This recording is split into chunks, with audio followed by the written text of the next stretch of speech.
y amén. Estamos muy agradecidos con ustedes, iglesia, por el trabajo que han hecho en ese clamor, en esa oración, en ese ruego, cómo la iglesia se vinculó respecto al fin de semana pasado, donde tuvimos varias situaciones. Pero quiero comentarles algo que según los datos, últimos datos del Consejo Nacional Electoral en Colombia, en las elecciones que acabaron de pasar, el domingo pasado, por lo menos en 6 departamentos, alrededor de unos 59 municipios, se vieron afectados por el mismo problema del vandalismo. Alrededor de unos 98 situaciones de orden público se presentaron en Colombia. Quemas de registradurías, atentados contra funcionarios, un muerto, otros heridos, gente enardecida, promoviendo violencia, vandalismo, destrucción de algunos establecimientos, colegios, puestos de votación dañados, incinerados, votos quemados, en fin, terrorismo sistemático y material. Hubo caos en el transcurso de estos días. Y parece que la gente cada día más está perdiendo el control, está como perdiendo el sentido común, está como perdiendo el sentido moral. Los principios se están perdiendo, el temor a Dios. Como que el país, el mundo, los pequeños poblados, en lugar de avanzar hacia un verdadero cambio y transformación, más bien es como influenciado por el maligno que lo está llevando a cometer tales cosas. Y en vista de los muchos acontecimientos, uno empieza también a pensar que ya es la hora, que ya viene el Señor Jesús, que como nunca jamás en la historia de la humanidad habíamos visto tantas señales cumpliéndose frente a nuestros ojos. Eso inmediatamente pues prende las alarmas. Y el asunto más delicado aquí es que yo me pregunto ¿en realidad nosotros sí estamos listos? ¿De verdad nosotros ya estamos preparados para el acontecimiento más importante para la iglesia? Porque ¿cuál es el acontecimiento por excelencia para la iglesia? La venida del Señor Jesús.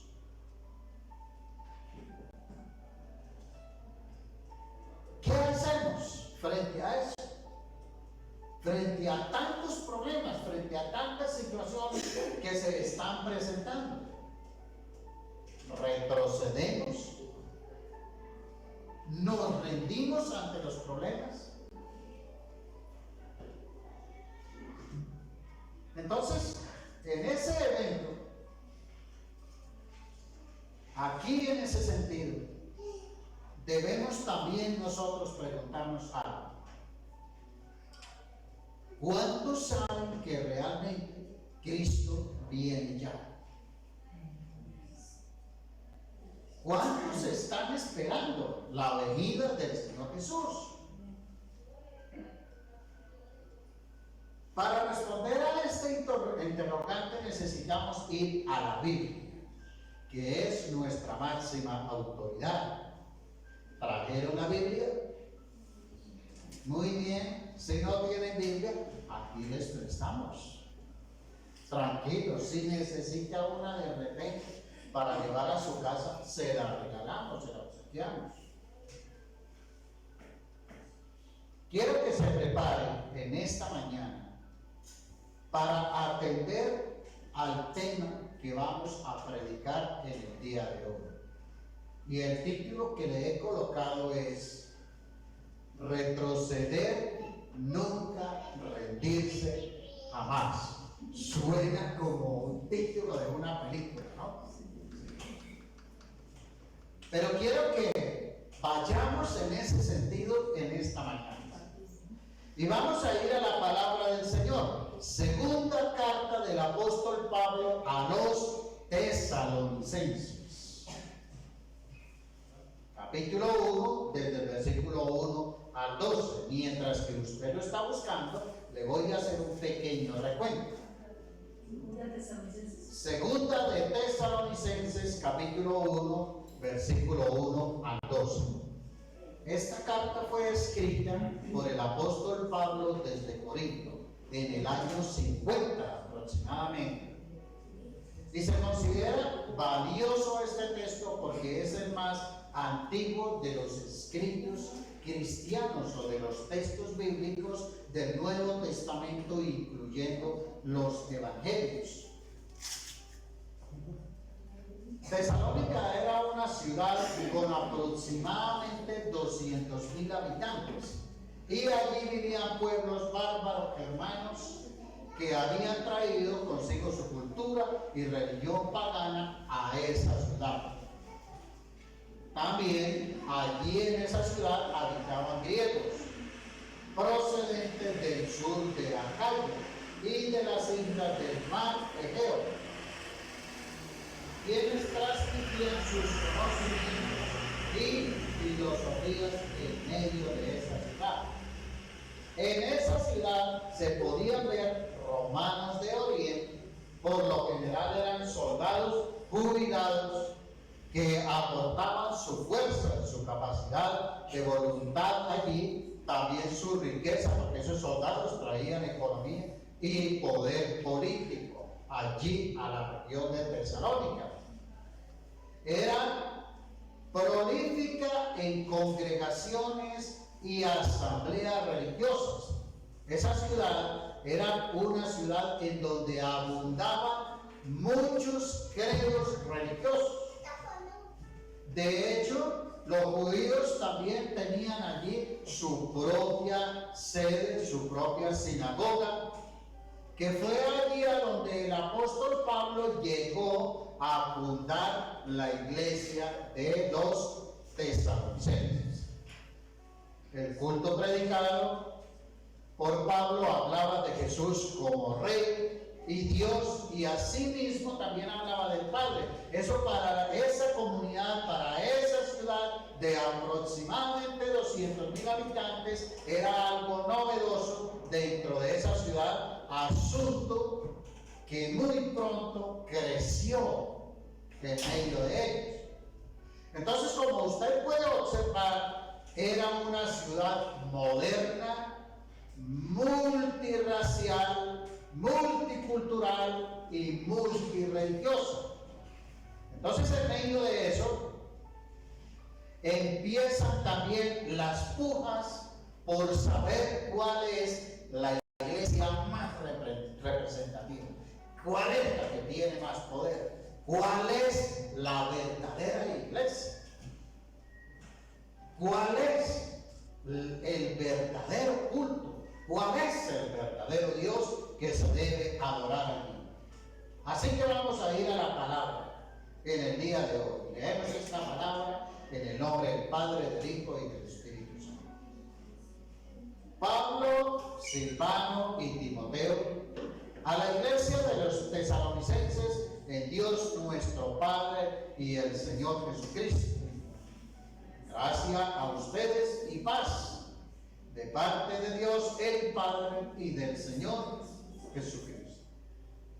Siempre tenemos que dar gracias a Dios por ustedes, hermanos, como es justo, porque su fe aumenta grandemente y el amor de cada uno de ustedes hacia los demás abunda más y más.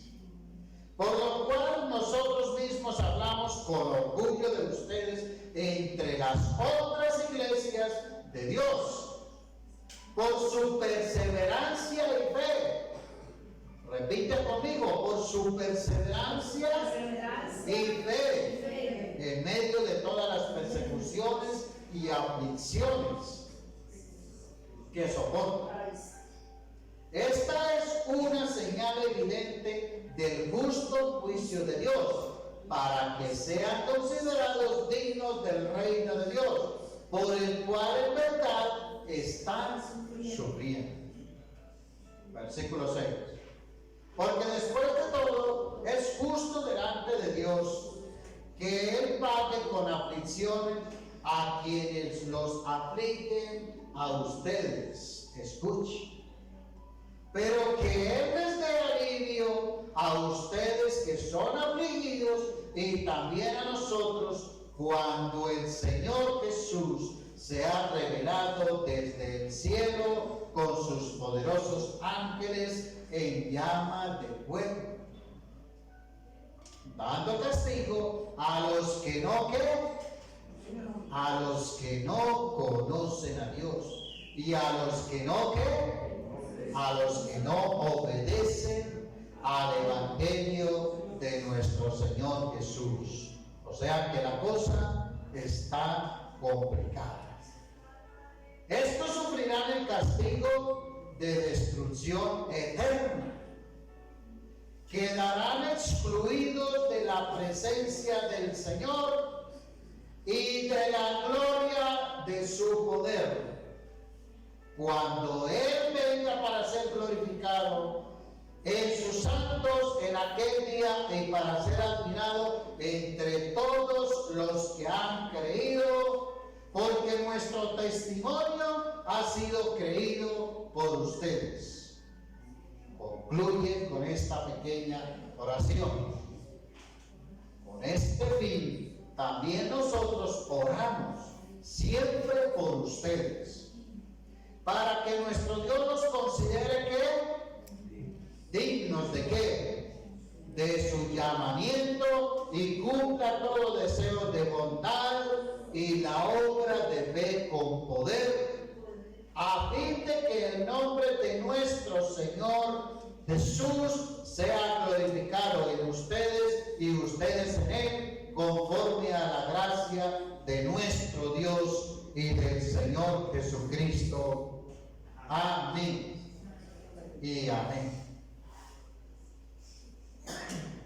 ¿Qué hacer para no retroceder, para no rendirnos?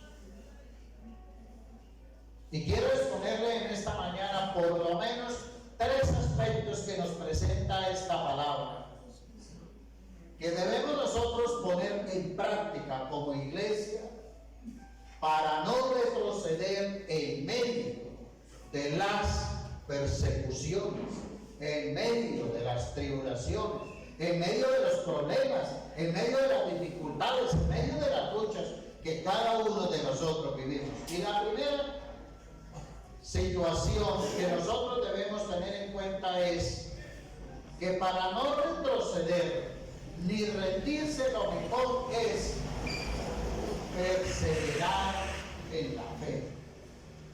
Leamos nuevamente el versículo 3 al 4.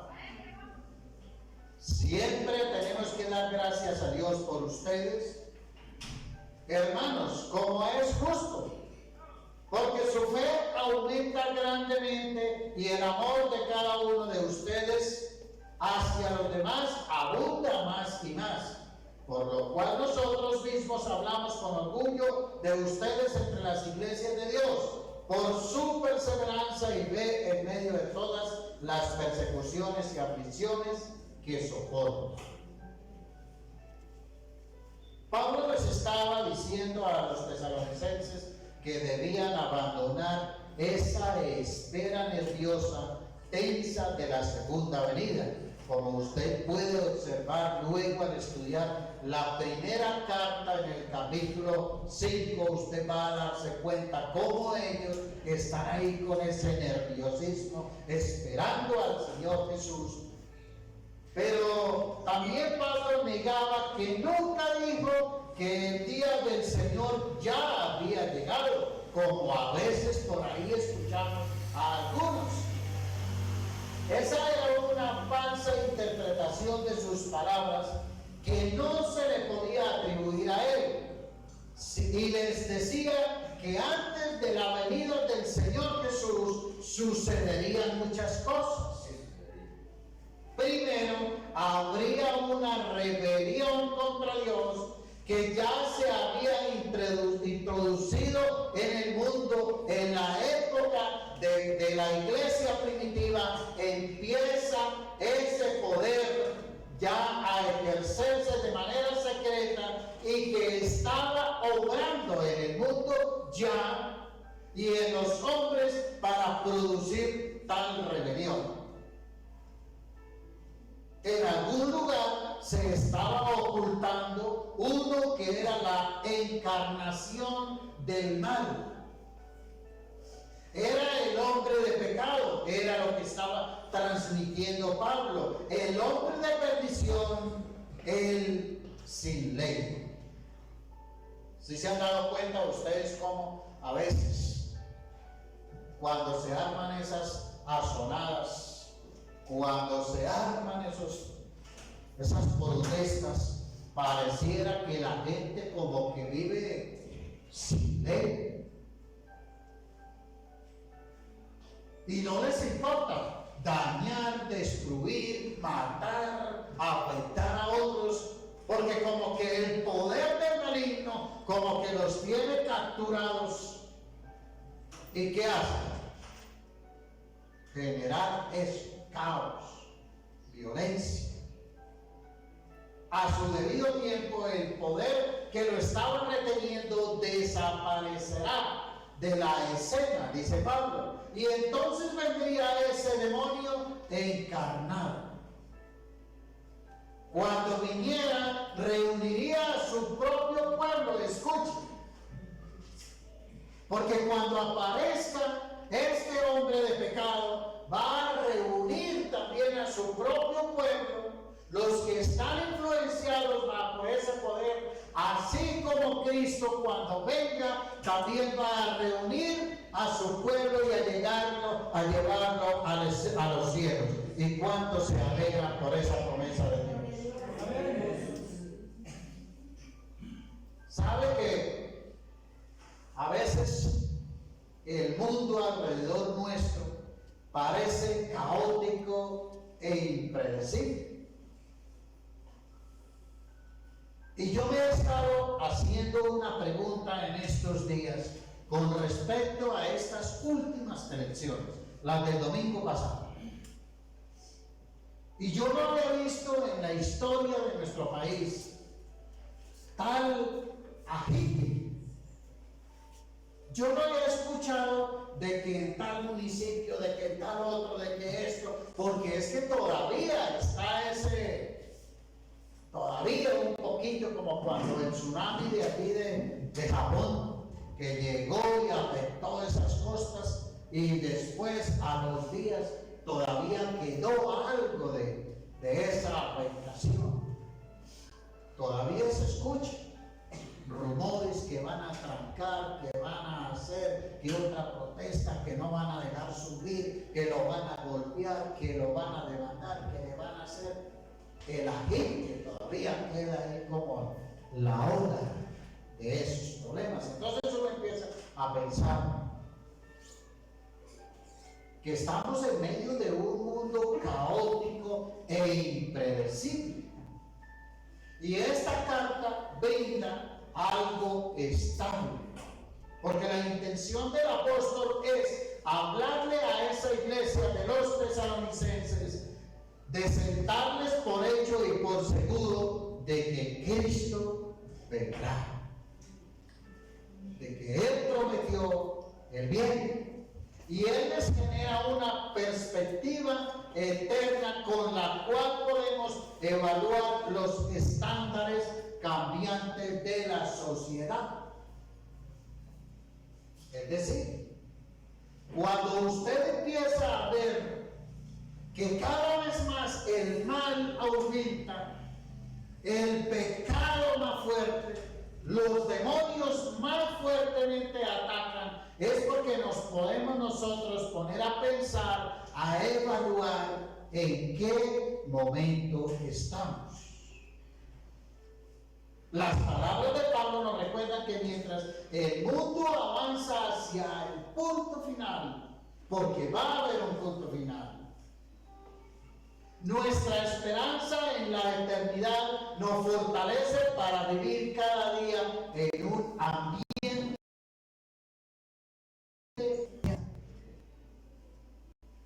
Y esto inmediatamente me pone también a mí a pensar en cómo la gente cada día menos quiere acercarse a Dios. Cómo cada día más la gente rechaza a Jesús. Sabe que por este tiempo, según las estadísticas, son más los jóvenes adolescentes, los jóvenes un poco más maduros, que quieren acercarse al satanismo que a la vida cristiana. Y esa es una situación preocupante, porque eso indica que el poder influenciador de este hombre de pecado está ganando más terreno dentro de la sociedad, en la población, que los mismos hombres y mujeres de fe. Algunos de los tesalonicenses habían desarrollado una ansiedad no poco sana con respecto al regreso de Cristo, y aquellos que afirmaban que este acontecimiento ya había ocurrido los habían engañado, porque es que mire usted, llevamos 2000 alguito de historia de la iglesia, y desde ya en la iglesia primitiva ya se había dicho que Cristo ya había venido otra vez. Imagínense cómo ha sido el poder influenciador de las tinieblas, creando confusión, dudas en la gente. Pero Pablo declaró que la venida de Cristo estará precedida por la llegada de la figura del anticristo, quien desencadenará una temporada de una hostilidad férrea hacia Dios, sin precedentes. Oiga, escuchen, una vez que la iglesia sea levantada, va a aparecer ese hombre, porque la misma palabra también nos dice a nosotros que hay algo que lo está deteniendo. Entonces se desencadenará esa hostilidad contra Dios sin precedentes e incitará a la rebelión popular. ¿Y qué es lo que estamos viendo en la general en todos los países en el mundo? Rebeliones, revueltas, caos, violencia. Usted sí se ha dado cuenta que en lugar de que nuestro país tenga más seguridad, haya más respaldo hacia las fuerzas militares, hacia las autoridades competentes, jueces, magistrados, a la gente que tiene que ejecutar la ley, ahora como que se está cambiando la ley. Y uno se pregunta, ¿y qué está pasando? ¿Por qué los jueces no aplican la ley? Esta semana pasada soltaron en Bogotá a 9 hombres de los de más alta peligrosidad.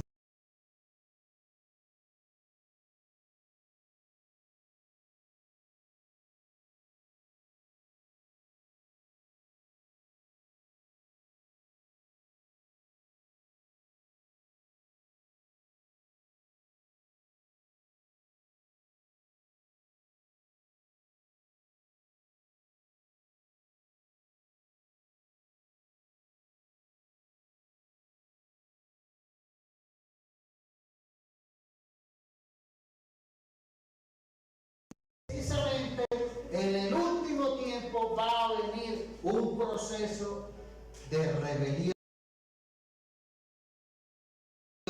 La gente en común, la gente corriente, se va a dejar engañar a través de este e inclusive este personaje va a tener el poder para hacer manifestaciones hasta en los cielos, aquí en la naturaleza, con prodigios y señales satánicos. Será un personaje que se proclamará como Dios y que se exaltará sobre todas las deidades. Buscará destruir la obra de Cristo. ¿Cuál es la obra de Cristo? La iglesia. Y engañará al mundo, y escuchen, si es posible, a la misma iglesia, a los escogidos. Y entonces, ¿qué hacer frente a esas personas? Cuando uno lee estos textos y hace un análisis de lo que está ocurriendo en estos días, empieza a pensar que realmente la hora sí ya ha llegado, que estamos viviendo los últimos minutos, los últimos segundos, las últimas semanas. Pero aquí también surge un interrogante, y es: ¿estoy listo para la venida del Señor Jesús? Para ir con Él, ¿estoy listo? ¿Realmente soy merecedor del reino de Dios? Porque ese es el acontecimiento más importante para la iglesia, repito, antes de la manifestación del hombre de pecado.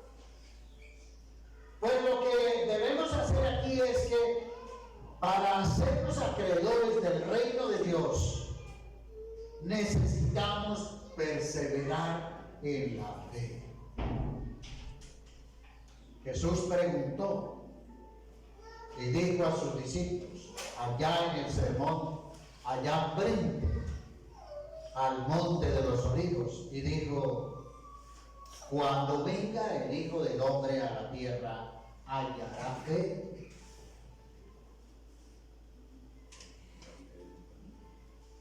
Y es que en un mundo tan cambiante, tan volátil, en donde han surgido tantos pensadores últimamente, en donde han surgido tantos intelectuales, predicadores, profetas que anuncian cuanta cosa,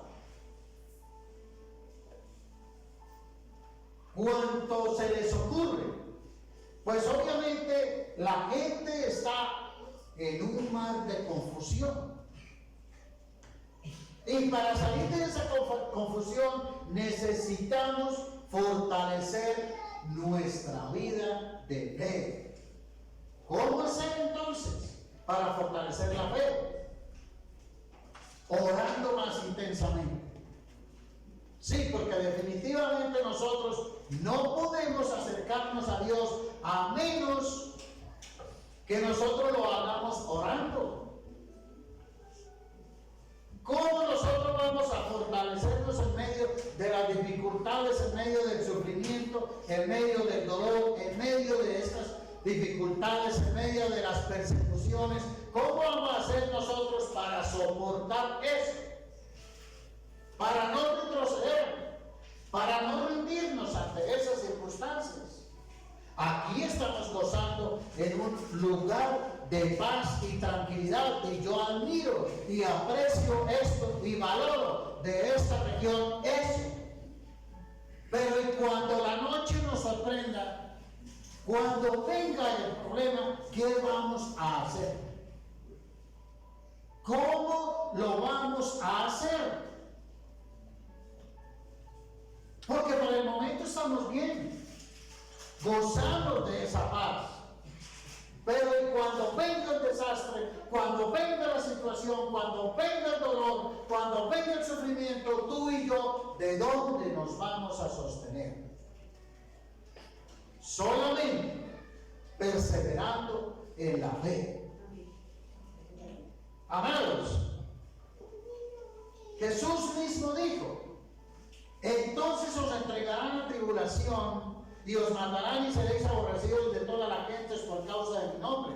Muchos tropezarán entonces y se entregarán unos a otros, y unos a otros se aborrecerán, y muchos falsos profetas se levantarán, que es lo que estamos y engañarán a muchos, y por haberse multiplicado la maldad, el amor de muchos se enfriará. Oiga, dentro de la misma iglesia va a pasar eso. ¿Y saben qué es lo peor de todo? Que dice la palabra de Dios: mas el que persevere hasta el fin, este será salvo. Eso es una buena noticia para nosotros. ¿Cómo vamos a perseverar? Orando, ayunando, clamando a Dios, leyendo la Biblia más fuertemente, más disciplinadamente, estudiando la palabra profética. Lo vimos el domingo pasado y dijimos que debíamos valorar la palabra profética, porque ella es la brújula que nos lleva a nosotros hacia el lugar correcto, hacia donde nosotros tenemos que ir. Esa es la esperanza de nosotros, no como la gente del mundo. Aquellos que no tienen esperanza, ellos no saben para dónde van. Ellos, aunque de alguna manera han escuchado que viene el fin, que viene el día de la ira de Dios, del juicio de Dios que está establecido sobre este mundo, ellos no tienen esperanza, hermanos amados. Porque ellos en qué cuento están, influenciados por las tinieblas, que no les deja ver, que no les deja escuchar, que no les deja percibir que Cristo viene ya. Amado, ¿pero qué es perseverar?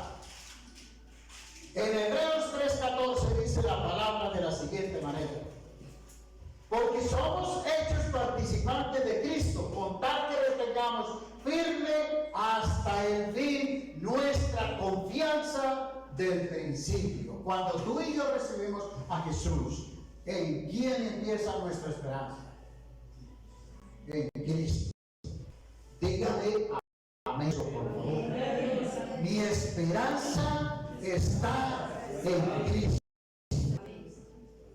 Y yo me pongo a pensar en ese evento del domingo. ¿Cómo es posible que la gente se haga matar por una ideología, por un partido, por un hombre, por una persona? ¿Cómo es posible que la gente haga tales espectáculos con el fin de defender una causa que es del mundo y que no va a llevar a la salvación? O sea que la esperanza de esa gente, ¿en dónde está? En el mundo, en un hombre, en un gobernante. Pero nuestra esperanza está puesta en Cristo, en Jesús, en el Salvador. Es que, hermanos, es que la fe es como una carrera. Miren, y para correrla nosotros necesitamos perseverancia. Yo he hecho varios intentos y les confieso, no soy tan bueno para hacer ejercicio. He hecho varios intentos en correr 1 kilómetro, 2 kilómetros, a un ritmo suave, despacio, con el fin de ir cogiéndole. Pero al mes ya empiezo a bajar y a tirar la toalla, porque no persevero en hacer ejercicio. Y la fe es así: aquellos que perseveran no un poquito, no hasta la mitad, sino hasta el final, serán salvos. Los otros que se apartaron y que no perseveraron, no resistieron, no estarán ahí.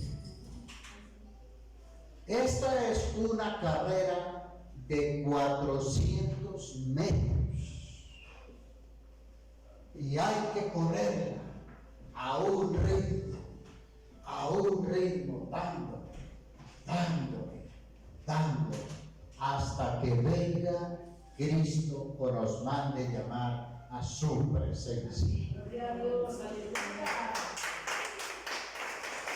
Gloria a Dios.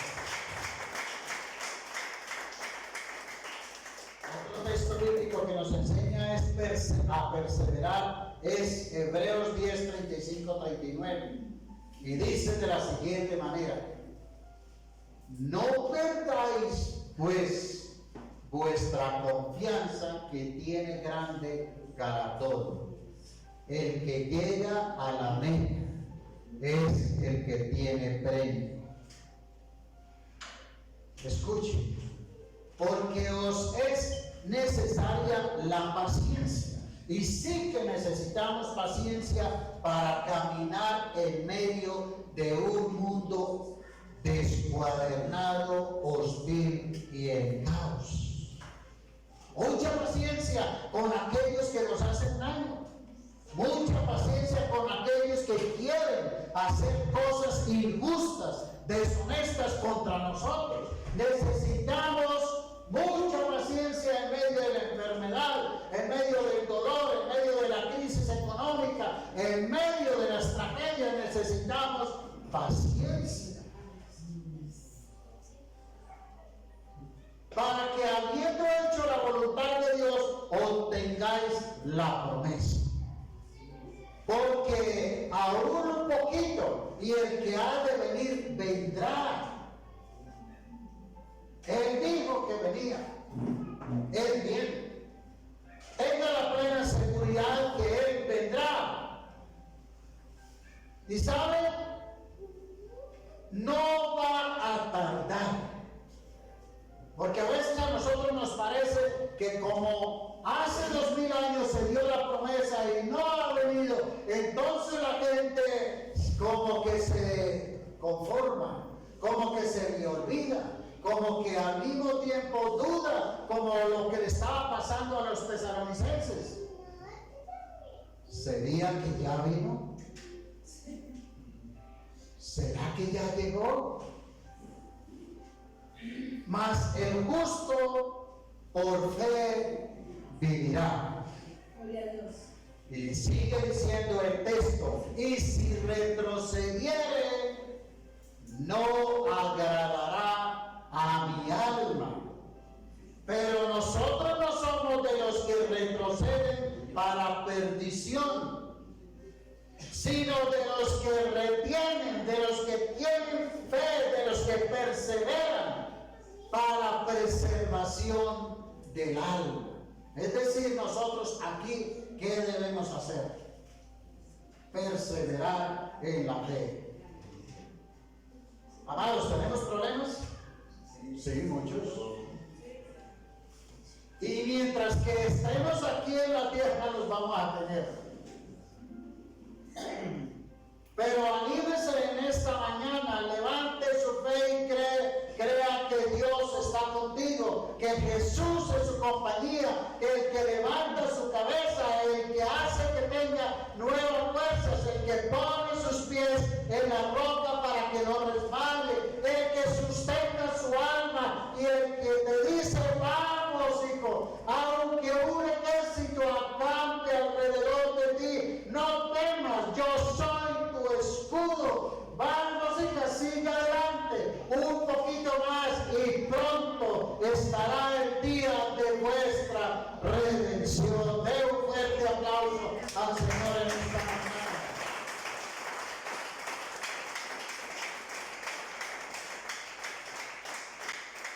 Diga conmigo, dígale ahí a su vecino, dígale: perseveremos en fe. Perseveremos en fe.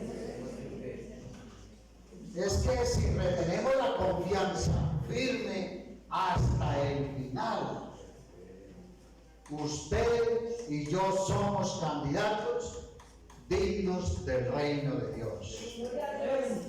Segundo, para no retroceder ni rendirse, lo mejor es reconocer la justicia de Dios. Versículos 5 al 10. Y dice de la siguiente manera: esta es una señal evidente del justo juicio de Dios, para que sean considerados dignos del reino de Dios, por el cual en verdad están sufriendo.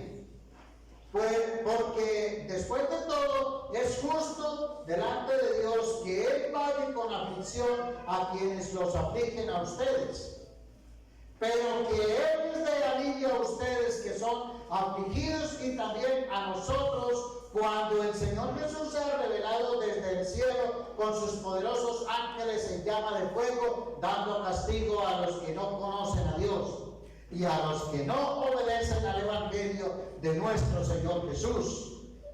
Estos sufrirán el castigo de destrucción eterna, excluidos de la presencia del Señor y de la gloria de su poder, cuando Él venga para ser glorificado en sus santos en aquel día y para ser admirado entre todos los que han creído, porque nuestro testimonio ha sido creído por ustedes.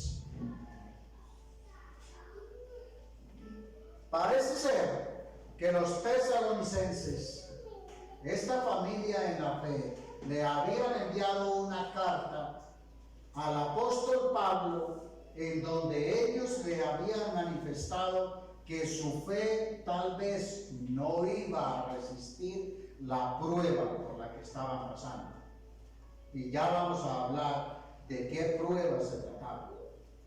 Pero la respuesta de Pablo no tenía por objeto de sacarlos del desaliento, sin demostrarles que Pablo estaba de acuerdo con ellos, sino que resaltaba sus virtudes y logros de tal manera que aquellos cristianos desanimados y miedosos y también atemorizados, de alguna manera escandalizados por lo que estaba pasando, de alguna manera como que cuadraron sus hombros y dijeron: bueno, pues si Pablo tiene ese concepto tan bueno de nosotros, debemos seguir presentando batalla.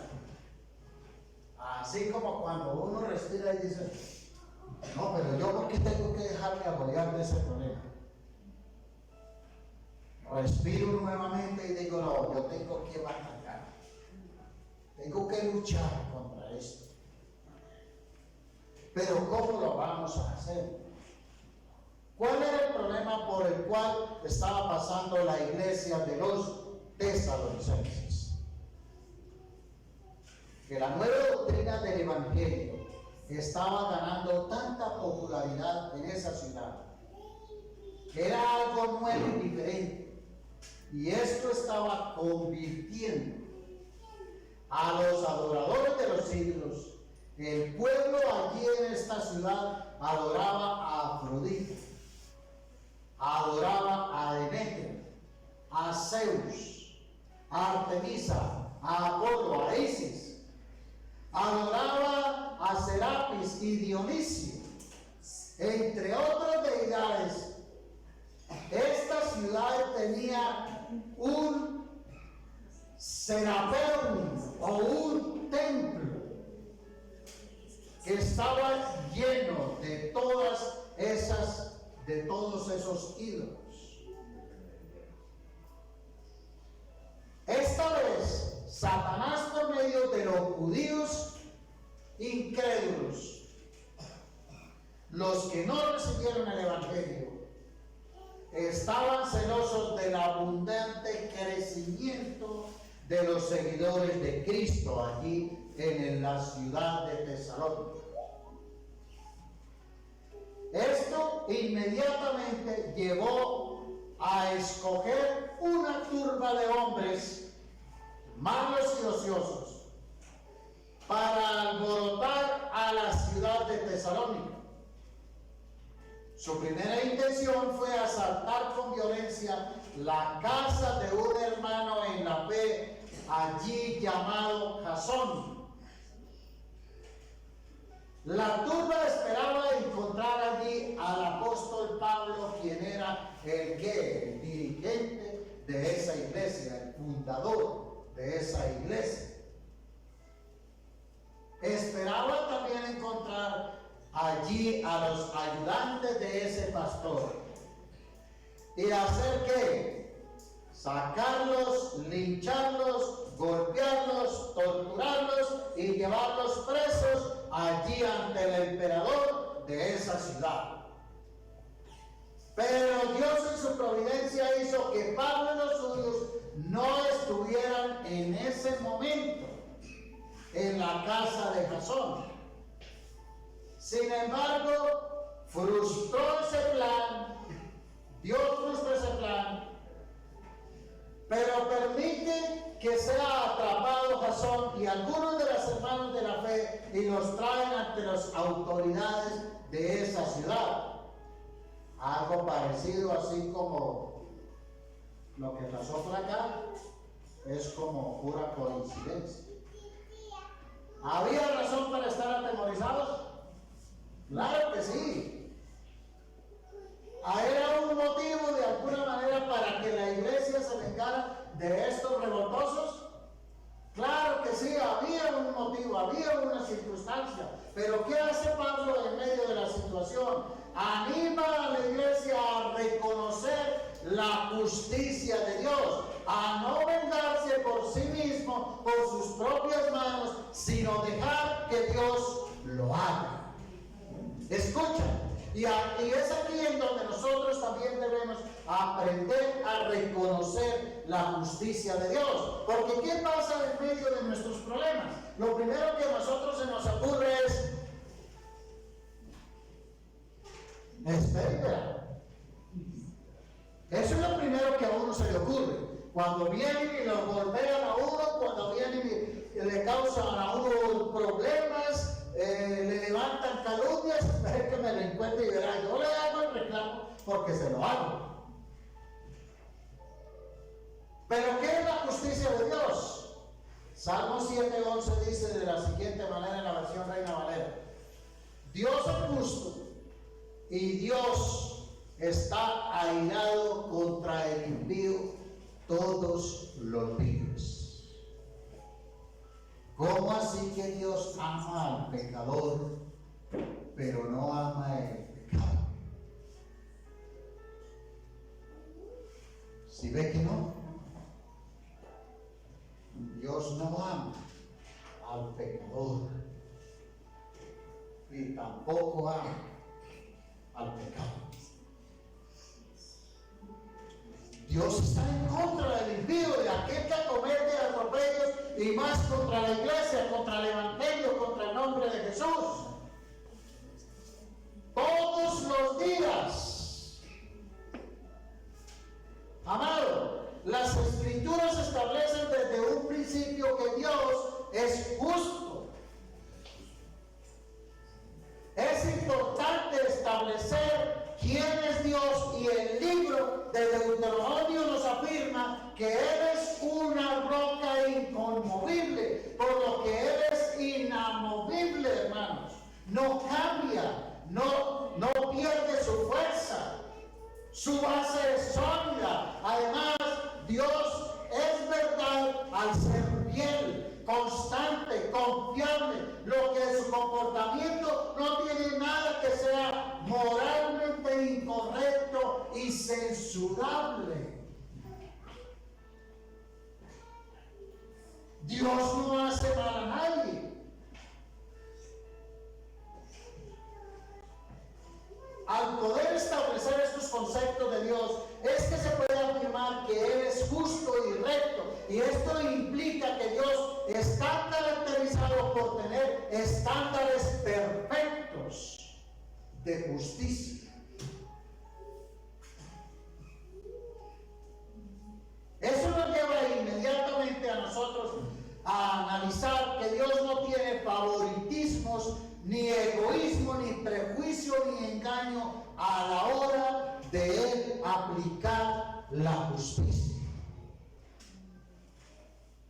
Es en su santidad que Dios no puede convivir con el pecado,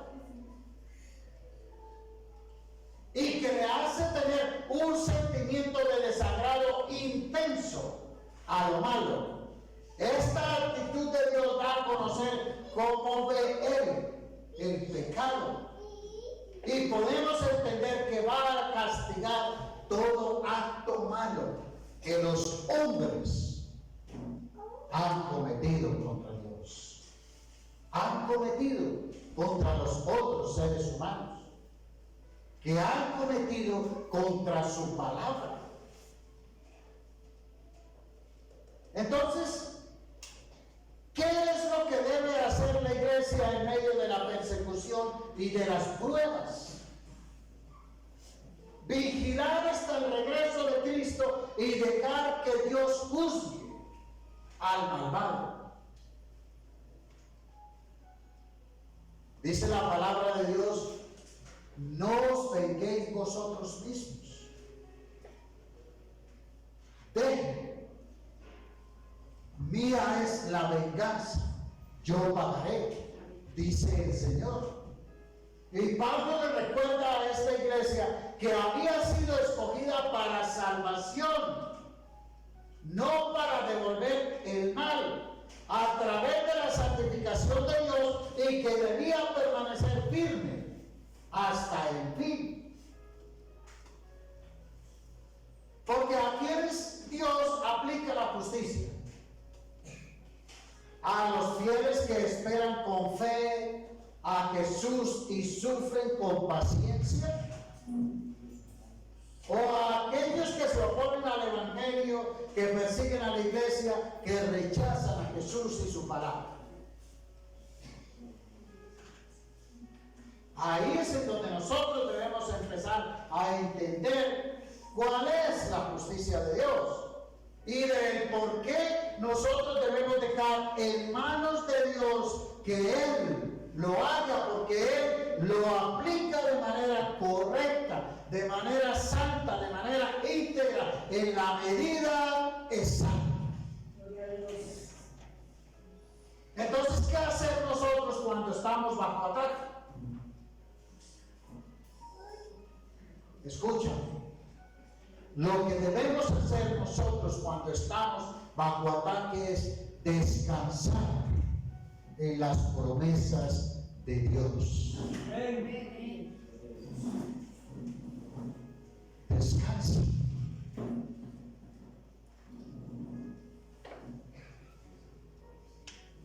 ¿Qué más podríamos hacer frente a ese asunto cuando estamos en persecución, en tribulación y en grandes problemas?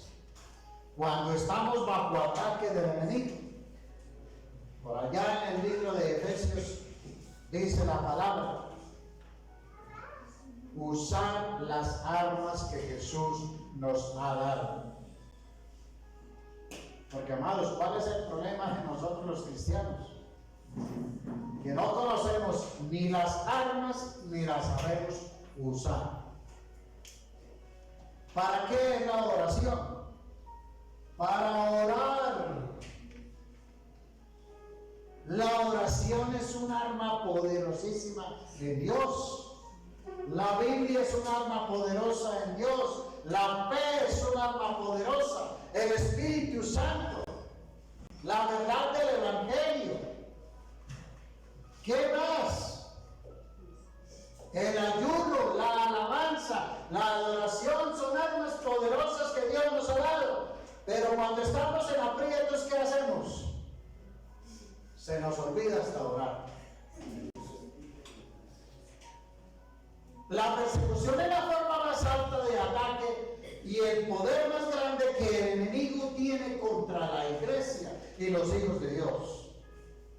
A veces Dios permite que la persecución llegue a la iglesia para ver qué va a hacer usted. Es decir, que la persecución viene para que nosotros nos movamos, hagamos algo. Que nosotros demostremos de verdad de qué es que estamos hechos. Que no simplemente es venir a la iglesia y aquí recibir algo y cuando se nos presentó el problema, ni me acuerdo, se olvidó todo. Si estamos viviendo justamente para Dios, la persecución vendrá. Oye, uno diría, pero ¿cómo así? O sea que entre más yo me consagro a Dios, entonces ¿van a venir más problemas? Sí. Entre más prosperado soy, ¿más van a venir problemas? Sí. Cuando nosotros nosotros hacemos más lo correcto, más viene la persecución. Sí. Por ahí hay un dicho popular que dice que al árbol que más da frutos es al que más garrote le da, es al que más leño le da. ¿Y por qué será eso? Porque, mi hermano, es que estamos en una guerra. Estamos en guerra, aquí en la tierra. La iglesia está bajo el poder del Espíritu Santo y tiene la autoridad, tiene el poder para contrarrestar esos ataques del diablo, pero lamentablemente la iglesia no lo ejecuta. La persecución vence, no se vence poniendo nuestra atención en ella, sino dejando que Dios nos ayude. Escuche, hay un texto que dice en la palabra: no es con ejército, no es con espada, no es con fuerza, sino con quién, con el poder del Espíritu Santo. Para eso fue dado el Espíritu Santo a la iglesia.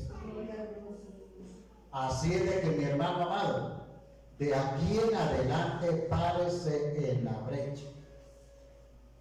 Los que estuvimos aquí clamando, orando, ayunando el fin de semana, la semana pasada, se dieron cuenta de la respuesta contundente, efectiva, poderosa y maravillosa que Dios le dio a la iglesia este fin de semana. No solamente a nosotros como iglesia, a la iglesia en general aquí en Gachantivá. Y eso es una demostración de que Dios está con la iglesia y la está respaldando, y Dios quiere que nosotros como iglesia sigamos trabajando en esa dirección y que nos paremos contra todas las obras del diablo aquí en Gachantivá, porque la iglesia tiene que avanzar, tiene que seguir, la iglesia tiene que aquí en Gachantivá poner un precedente de que hay Dios que vive y reina por siempre y para siempre.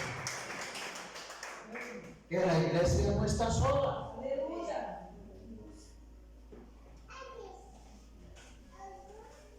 Dice Isaías 57: porque Jehová el Señor me ayudará, por tanto no me avergonzaré, por eso puse mi rostro como un pedernal y sé que no seré avergonzado. También vencemos la persecución estando siempre preparados en guerra. No la guerra contra las personas. Escuchen, no es que la política se vaya allá a hacerle guerra al vecino, al familiar. No. Acuérdense, nuestra lucha no es contra carne ni sangre, no es contra la gente, no es contra las personas. Lea en el Espíritu, en la revelación del discernimiento espiritual. Nuestra lucha es contra las potestades, los principados, contra los demonios, contra los espíritus de la oscuridad, contra la fuerza de las tinieblas,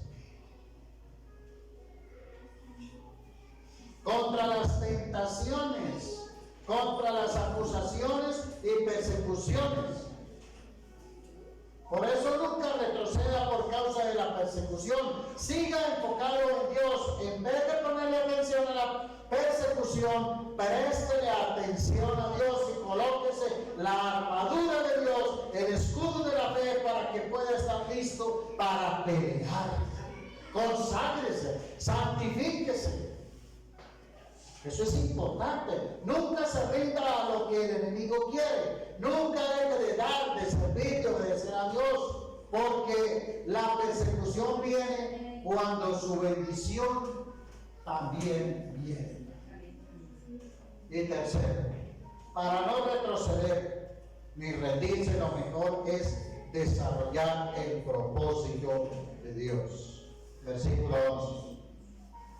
Con este fin también nosotros oramos siempre por ustedes, para que nuestro Dios los considere dignos de su llamamiento, a que nos ha llamado Dios, y cumpla todo deseo de bondad y la obra de fe con poder, a fin de que el nombre de nuestro Señor Jesús sea glorificado en ustedes y ustedes en Él, conforme a la gracia de nuestro Dios y del Señor Jesucristo. iglesia que crece es la que aumenta en capacidad de servicio. Una iglesia ociosa es una iglesia estancada. Uno puede que empiece sirviendo a sus semejantes por el sentimiento del deber que a uno le impone la fe cristiana. Pero ¿qué sucede? Luego que culmine sirviendo porque ese es su mayor gozo. Porque lo que uno puede ver en estos versículos es que Pablo se siente feliz. ¿De qué? De que esta iglesia de los tesalonicenses, en medio de esa persecución, ellos están trabajando, ellos no retroceden, no se rinden, sino que se fortalecieron en la fe. Tuvo paciencia en medio de la prueba y abundó en amor los unos con los otros y se servían, había ayuda mutua. Y eso a nosotros como iglesia nos hace falta. Trabajar más intensamente en el servicio. ¿Sabe que ellos sabían que no solamente necesitaban perseverar en la fe? Porque aquí como a manera individual cada uno puede perseverar en la fe. Y eso es bonito. Necesitamos hacerlo. Porque a la final de cuentas, yo no me voy a salvar por la fe de ustedes. No. Ustedes no se van a salvar por mi fe. No. Se van a salvar y nos vamos a salvar cada uno de nosotros por la fe individual que tú tengas en la obra que Jesús hizo en la cruz. Pero además de eso, estos hombres y mujeres de aquí de esta iglesia no solamente dejaron sus problemas en las manos de Dios, que Dios se encargue de ellos, que Dios haga ya justicia, sino que también esta iglesia se servían juntos, continuaban trabajando en la obra, en el encargo de la gran comisión. ¿Cuál es el encargo de nosotros? Hacer discípulos. Mientras que el Señor viene, lo mejor es ocuparnos en vivir para Jesús, predicar el Evangelio, servir a otros, hacer algo por alguien, plantar iglesia, allí en el lugar en donde usted se encuentra, evangelizar para que otros se conviertan, servir en un grupo pequeño, en un GCI, hacer discípulos. Esa es la tarea. Eso es lo que nosotros debemos hacer. Debemos desarrollar, multiplicarnos como vimos en el video del principio de misión. Eso es lo que nosotros estamos llamados a hacer. ¿Saben que cuando uno se mantiene ocupado, trabajando, desarrollando un propósito, una meta, usted tiene un sueño y usted todos los días se levanta, yo tengo que ir a hacer esto, tengo que hacer esta otra cosa porque ese es mi sueño, ese es mi proyecto? ¿Qué pasa con los problemas? Se le olvidan a uno. Se pasa el día y uno ni se dio cuenta. Hay mucha gente a esta hora que no sabe ni siquiera para qué han venido al mundo, a esta tierra. Y eso es peligroso. Porque esa gente no piensa sino solo en comer, en disfrutar la vida, en vivir sabroso, en pasarla bueno, en sacar el jugo a este planeta y hacer toda clase de cosas, pero menos el propósito de Dios. Pero cuando Jesús venga, la Biblia dice: bienaventurados aquellos a que el Señor les encuentre haciendo su propósito. los encuentre trabajando en qué? En su obra, haciendo discípulos.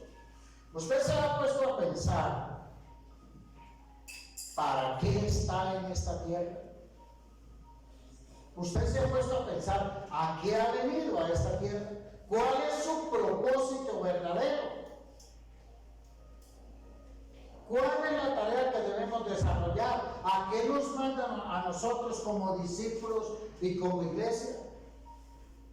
Cuando pienso en estas cosas observo a Jesús, su propósito y misión, que sin importar lo que tuvo que enfrentar, odio, desprecio, maltrato, oposición, burla, persecución, tribulación, fue tal la presión de este asunto que lo llevó a él a morir en la cruz, porque era su misión.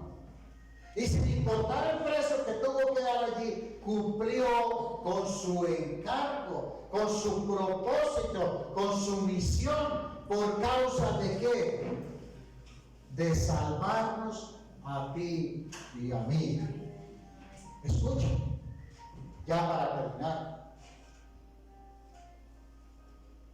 Cuando escucho estas preguntas,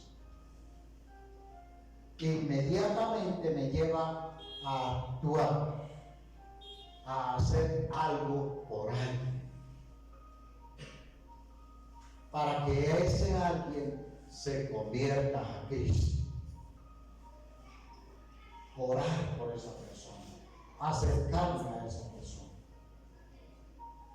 comportarme bien, esforzarme por tener un buen testimonio, por tener una buena conducta, por servirle a esas personas, a trabajar en la salvación de otros, a servir con amor y pasión, a hacer la respuesta que Dios quiere que nosotros seamos en esta comunidad.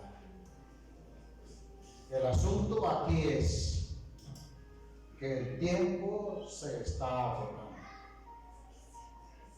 El asunto es que el cumplimiento profético está delante de nuestros ojos y Cristo viene ya. ¿Estás preparado para la venida de Jesús?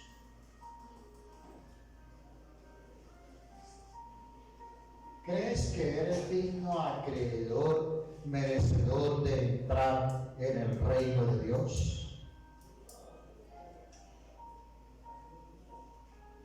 Es que para ser merecedores del reino de Dios es necesario entregarse a Jesús, el Salvador.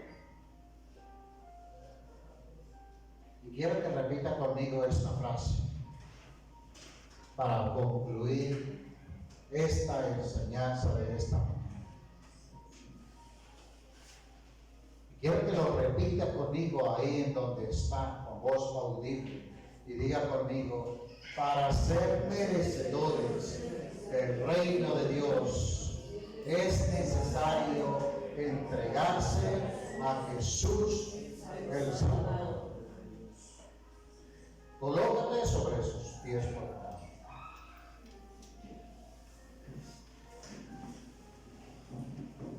Cierra sus ojitos ahí en donde estás por un momento. Si Cristo viene en 10 minutos, ¿qué vas a hacer?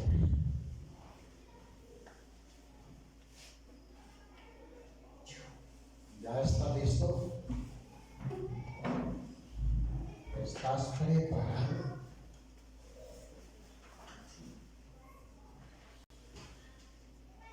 No es simplemente hacer una oración confesional de decir yo te acepto Jesús y vivir por esta vida como sin Dios ni ley.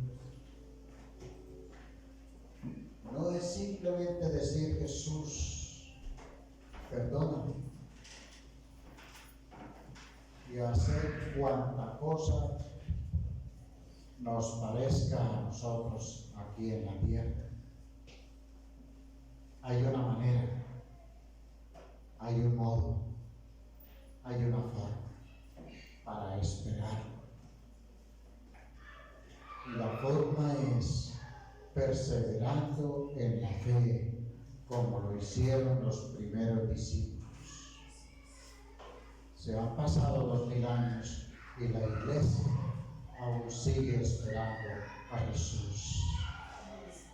Pero el tiempo ya se ha agotado y Cristo viene pronto.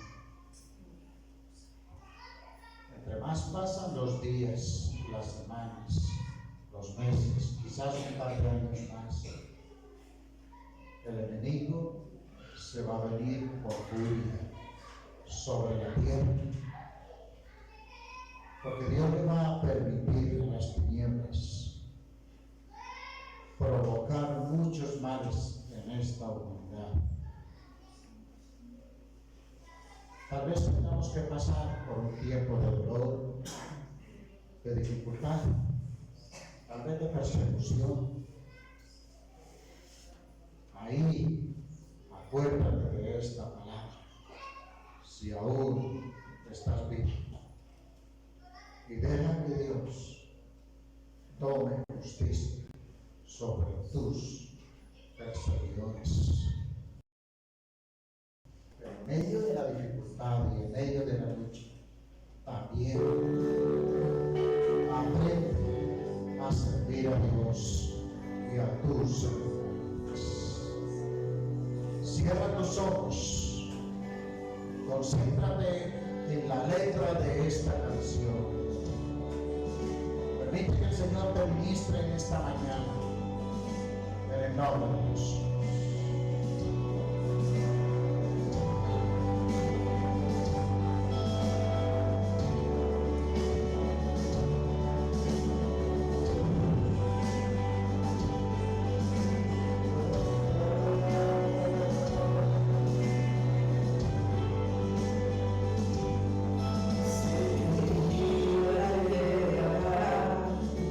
Contigo debe estar cara a cara.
cuando Cristo venga y estemos allí en el cielo, ya no habrá persecución,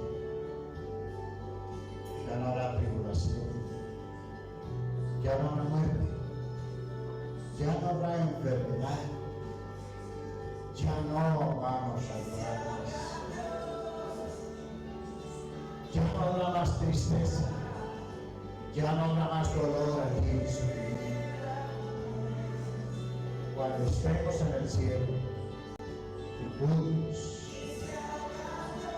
será el gozo, la alegría que nunca jamás hemos podido experimentar aquí en la tierra. Persevera en la fe, resiste al enemigo, aguanta a los problemas, a las dificultades. Vamos, ve que Dios haga justicia. El que prometió que vendría, vendrá. Mientras tanto, familia, desarrollemos el propósito y sirvamos juntos. ¿Qué vas a hacer con esta palabra? ¿Qué cambios vas a tener que hacer en estos días, en estas semanas? ¿Qué acciones vas a realizar?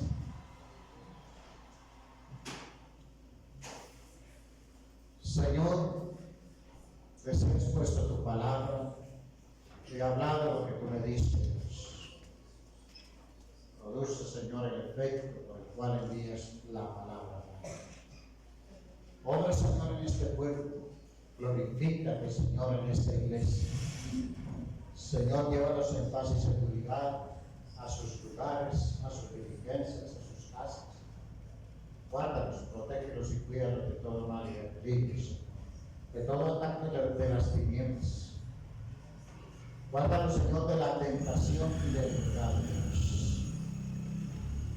La gracia de nuestro Señor y Salvador Jesucristo, el amor de Dios nuestro Padre y la comunión del Espíritu Santo esté con cada uno de ustedes, y la iglesia que no retrocede, que no se rinde, dice amén y amén.